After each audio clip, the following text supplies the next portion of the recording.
পবিত্র রমজানে অসহায় দরিদ্র মানুষের পাশে বস্তা ভর্তি খাবার নিয়ে আমরা বিএনপি দিচ্ছে ছিন্নমূলদের কয়েকদিনের খাবার।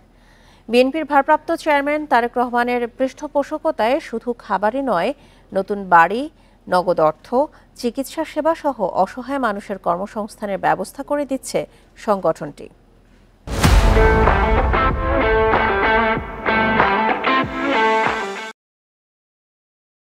অন্তত এক সপ্তাহের নিত্যপণ্য সহ নানা ধরনের খাবার এই বস্তায়।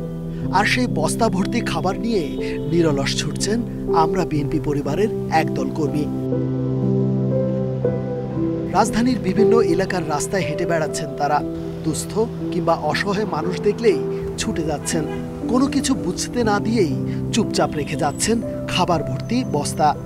যিনি পাচ্ছেন তিনি জানলেনই না কে তার জন্য রেখে যাচ্ছেন খাবারের ব্যাগ। ডান হাতে দান জানবে না বাম হাত, এ যেন কাউকে সহযোগিতার ক্ষেত্রে গোপনীয়তা রক্ষার অনন্য উদাহরণ। ব্যতিক্রমী এ আয়োজনের কারিগর আমরা বিএনপি পরিবার। নতুন বাংলাদেশ গড়ার লক্ষ্যেই আমরা কিন্তু কাজ করে যাচ্ছি। আমাদের নেতা জনক তারেক রহমান উনি কিন্তু আসলে মিছিল মিটিং করাটাই বড় রাজনীতি না, উনি কিন্তু একটু রাজনীতিকে একটু অন্য লাইনে নিয়ে যাচ্ছে, সেটা হচ্ছে সেবামূলক। চেষ্টা করতেছি আমরা একের পর এক কাজ করে যাচ্ছি সবার সেবামূলক। আসলে কোনটা আলোচিত হবে কোনটা সমালোচিত হবে জানি না, তবে আমরা কাজ করে যাচ্ছি নিরলসভাবে।